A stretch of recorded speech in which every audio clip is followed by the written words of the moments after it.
Good morning, everybody, and yeah, here we go again. Sunday Q&A. Today, mainly feedback on my speed awareness course that I went through on Wednesday because I was doing 56 miles an hour on a motorway, but it was a 40 mile an hour zone apparently, and I missed it. And yeah, like I say, I learned a few things. I'd rather not have done it. I'd rather not have had to pay £100 and then take a day off, which has probably cost me plus a day's wages. But it's better than 3 points on your licence. Like I say. You're only going to get 4 hits, really. 5 if you plead unnecessary hardship, 3.3. Sometimes you're going to get more than 3 points if you're unlucky. And with the best will in the world, even if I try to obey all of the rules because I don't want the course and I don't want the fines, but sometimes I'm dreaming. So there you go. Anyway, so some responses. What we got? Point by Jason Burke. It's something the guy made on the course actually. Lane hogging is now pointable. And a lady asked a question. They said, "Can you overtake on the inside lane?" And I said, well, I do, because you can now. I think you can now go past some of the inside lane, because the alternative is otherwise you're going out and in all the time, like, you know. And my father-in-law went on one of them ROSPA courses, and they say treat those white lines down the road like brick walls. Every time you're swapping lanes, that's where the danger is. So, you know, try and stay. So if I'm going on the inside lane and there's somebody sitting in the middle and they're doing like 50, I will go past them at 60. And I'll just go slowly past them and I'll check them. And the guy, of course, says, well, what's it say on the highway code? And I remember this. He said, well, you can overtake on the left-hand side if you're sitting in slow-moving traffic. That's what it says in the highway code. You can undertake. So presumably, if you're in a traffic jam and the thing on someone on the middle lane is moving, everyone's really slow. You overtake on the inside lane on a traffic jam. Of course, we all do. And he says you can undertake if you're in slow moving traffic.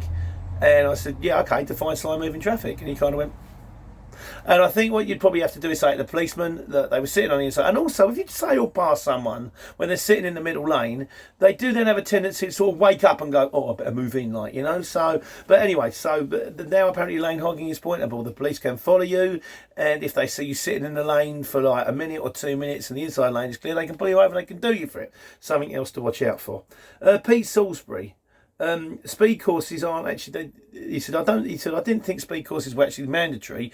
They're at the discretion of the chief of police. Yes, mate. I believe this is the case. You won't necessarily get the opportunity to go on one of these courses, but if you do get the opportunity, I'd take it because the alternative is 3 points, isn't it? I think a lot of the time they do want to give you something else. They said the money from the courses after they pay for the hotel and the people training goes straight back into the police force of the roads. The money that they get from the cameras, and I could be wrong on this, but sure that's what the guy said on the course, goes to central government. So it just gets, or like, you know, local government just gets lost in the pot. So again, it's kind of in their best interest to get you on the course. Not only do they get you educated, but they actually get some dough out of it. Whereas if you go to central government, they're going to get nothing anyway. So something along those lines. I'm not 100% sure on that one. Gary John Baker, bless him. You can only go on a course every 3 years. I think, you know, you can go on a course every 3 years, but there are different courses. There's one for jumping red lights. There's one for breaking the speed limit. There's one for being on a motorway speed limit. There's other courses for other things. I don't know quite what all of them are because I got done dreaming going into the village probably about a year ago. Again, doing 37 miles. Well, sailed straight past the camera. It was there, right in front of me, van, all lit up, all yellow and red, you know, green and yellow like an ambulance with a big camera, and I just went straight past them. Idiot. But no, so when the second thing came in, I thought, I see it, I've got 3 points, I'm done. But no, I've got to go on a course, so I'd just keep doing my best to stay within the speed limit. All I can do is do my best. And if I slip and I get caught, that's unfortunate. It's just unfortunate, isn't it? But I'll keep trying. Yeah, it's Gary John Baker. He said, you know, they are a pain. Don't really want to go on, but you do learn stuff. And it's not. At least they're not preachy. They kind of go, we're going to tell you it. Do it, don't do it. If you don't do it, you may get stuffed again. At least they're not preachy. It's not too bad. Ian the Shipper had a good one. Apparently, if you do, the police must serve you notice within 14 days of the offence committed. They've got to serve you notice, otherwise it's null and void. He says, because they have a case where the firm is, one of their vans is the property of Peugeot. So the police wrote to Peugeot. and then Peugeot wrote to the supply dealer, and then the supply dealer wrote to them. But by the time the supply dealer had written to them, it was over 14 days from the offence. So unfortunately, their driver that got nicked for doing 35 mile an hour in 30 mile an hour zone, it was unenforceable. Oh, what a terrible shame in that car. Well done, Ian. Good luck, mate, and thanks for all your support as always. And finally, from Mark Fitzpatrick and Kayla Lewis, well, at least you got free coffee. No, I didn't. I got free parking. I thought I was going to get stuff at hotel parking, at airport parking at one stage, but no, I didn't get free coffee. But we did get a discount at Starbucks outside. It was Starbucks or Costa. These things frighten the hell out of me. I just, I said, can I have a cup of coffee, please? What kind of cup of coffee do you want? Oh, what coffee? That one's just getting a Bernie in with the handle that comes like a filter. But now I think I have to have Americano with milk and white sugar, I think. So anyway, that was kind of it on speed courses. And other things that came up. Mark Lockler, I got you on a message, mate. That was better luck than judgment. If you message me, if you want to talk to me, please just leave comments on the YouTube channel. If it goes from message or Facebook or email, there's a good chance I won't pick it up. So don't think I'm ignoring you. I'm not. I just don't pick them up. He said, what bank business account do you have? Now, this is a good, interesting question because I haven't needed a business account up until this point. But recently I did because one of our shippers sent through a cheque on the company name. Most of it gets electronic transfer into the bank, but he sent a cheque with a company name, and because I haven't got a bank account with a company name on, I couldn't open one. I couldn't catch it. And in fairness, now things are on the pickup, I should have a business account. So I went with Lloyds. They basically, I only went with Lloyds because I'm with Lloyds already, and I like the horse, and I like the colour green. And they basically said, now, I've never done a business account before, even when I was a market trader. I never had a business account because I see absolutely no point in paying for an account when I can get everything for free anyway. And particularly as a market trader, they charge you to pay in cash, and I was a cash business. But now what it works is, if you go with Lloyds, they give you 18 months free, and then after the first 18 months, it's £6 a month, fixed rate flat fee. And they charge you like £1 in 100 to pay cash in, but I won't be paying cash in. Everything's electronic transfer. I think it's 65p to pay in a cheque. They will stuff you if you go over your overdraft limit, or they have to pay. That's where they really gain you. If you do, you have to pay things that you can't pay. That's what a lot of banks do, aren't they? Really. Having said that, I just went with Lloyds because I'm with Lloyds. Darren, the courier driver, and we'll come to him at the end. Darren, Class 1 man in a van, knows a better one. You can sign up online in 7 minutes. It's active in 7 minutes. It's completely free forever. But I didn't know about it, and I've done this now. And for the sake of £6 a month and the fact there's a branch down the road, I'm just going to stick with it. But yeah, I think that pretty much of a muchness, mate. I think, like I say, I got 18 months free and £6 a month, which isn't the end of the world. But I'm sure if you shop around, you can get a better deal. All kind of down to you, really. RK said, can I do a video on VAT invoicing through the CX? I'll be honest with you, mate, I use the CX platform. I think it's very, very good, and we use it for accounting. So we use it for, we use it for accounting, we use it for invoicing. So it creates the invoices, then we staple the PIDs and we send them out. And then it kind of ends there.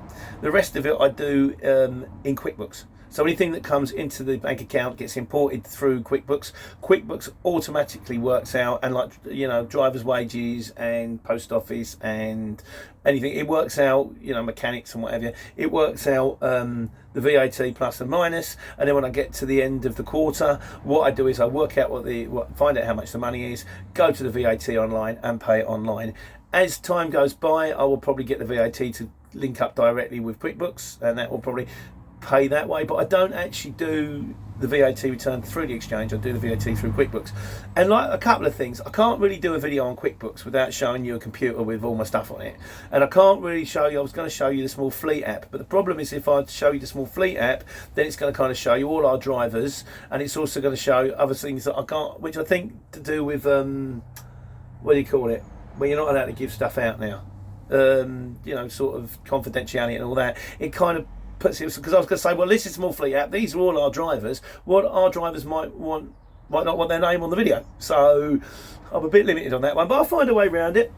So in the meantime, I do my VAT the old-fashioned way. I just log on every 3 months. There it goes. Chris Kerwin said on servicing, he says you only need to get your van serviced every 20 to 25,000 miles. It's a quandary, isn't it? It's a bit like that stuff you put into the fuel tank. I mean, I know in old days the oils would wear out, but now they're like synthetic oils. Now these synthetic oils are supposed to go for 25,000 miles, and then there's the filters as well. But there's another argument, is like if you're running through cleaner oil and cleaner filters, it may prolong the life of the van. But it's one of those things you're never going to know, because I mean I try to aim for 10,000 miles. I change the filters. I think I change the fuel filter every two times because it's expensive, and all the other filters every one time. And I try to hit about 10,000 miles. Sometimes I run over it. This time the service just over 14,000 miles because I was busy. And people keep asking me to work on Saturdays, and Saturdays is the only day that I can really feed the van. I mean, Monday to Friday I'm flat out anyway, and Saturday is the only day where I might be free to put it into the mechanic. But you do the best you can, don't you? Really. So there we go on that one. RK, coming back to RK again, about changing tyres on the motorway. He says you're a wuss. I once changed the gearbox in the Dartford Tunnel. My hat goes off to you, sir. I'm guessing you might have had a bit of help from the police there. I dare say you didn't just break down in the Dartford Tunnel and go and get a gearbox, but nevertheless, well done you, absolutely. What else we got here? Did we mention? Ah, yes, okay. Steve Davis and Danny Richardson are both, and a few other people, are plugging the joys of TomTom Live. They say it's really good, and it updates and all this kind of stuff. And a few of them didn't get on with Waze. I'll be honest with you, I've tried Google Maps, and it's taken me to, it said you have reached your location, and I'm in the middle of a dual carriageway. And no, I haven't. This is definitely not a Shell garage. This is definitely a dual carriageway. Waze has never let me down. I could upgrade to TomTom. I'm thinking about it just to try it, but at the moment, Waze never lets me down. It does. I mean, they say it pings up for traffic cameras. Mine doesn't ping up, but it shows them, and it pings up to let you know you're going a bit too fast. Again, mine doesn't ping up, but a little red circle appears. I'll get on fine with Waze, and it's free. You know, like, I had these things I have to pay on a monthly. I have to pay QuickBooks on a monthly. In the old days, you just bought it. Now everything is paying on a monthly. You get free upgrades. Yeah, you're just charging me. But no, I'm all right with Waze at the moment. But I take your advice, boys. Well done, you, and I will consider it. And maybe one day I'll have a go, and I'll come back to you and go, do you know what? Wish I'd done this sooner. We'll have to wait and see, won't we? And the final question goes to Jonathan Lawrence. How far would you? That's a very good question, Jonathan Lawrence. How far would you travel empty to a pickup? Well, my first reaction was Australia. And then I thought, no, I would potentially go to the moon if I knew I was safe and they paid me enough money. And there's the crux. It depends how much you're getting paid. I have gone to Newcastle empty before because I had to pick up two kidney machines, which I had to bring back. And obviously it was very important to the customer. And it was like he wanted me to do it. So that was, you know, but he paid me return miles, paid me there and back. I've done a similar one where I was in Oxford and I travelled to Yarmouth empty for the same reason. And the question is, it depends how much they pay. If you're in certain areas, like if you're in Norwich or if you're in Skegness, we got a driver in Skegness who's struggling at the moment, or if you're in sort of the middle of Wales, or if you're in Penzance, what I'd recommend you do is get up early. Get up 6, not early, you know, 5, 6, 7 o'clock in the morning. Drive an hour in, so you can perch somewhere. And I always try and find somewhere you can perch. Either I always find if you can get like on a junction. So if you've got somewhere, say for example, where the M25 meets the M1 would be good. There's nowhere you can actually perch there, but you can perch not far from there.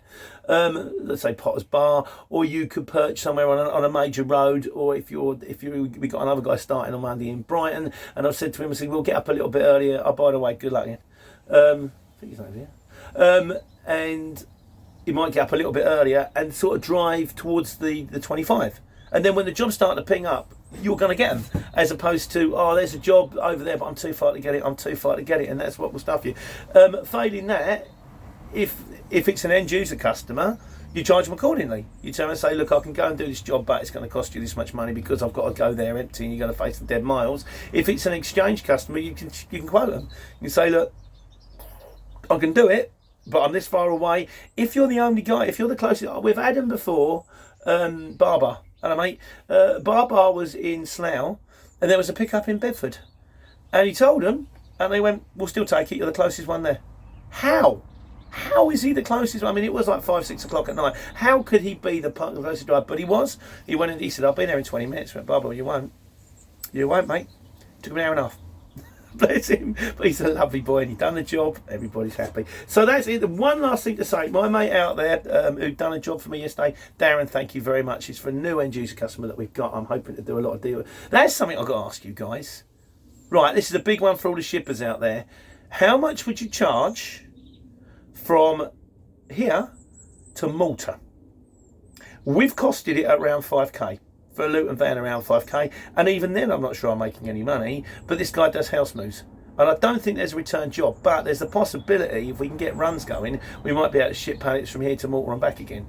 It's not what I had in mind when I started this, but then hey, that's life on the CX, isn't it? Never quite what you expected to be. So that one, Darren's got a question. It's to do with he did a job for a guy and then the job had to be dropped off another day, and so he put someone else on it. He said I should have checked their feedback, and I didn't check their feedback.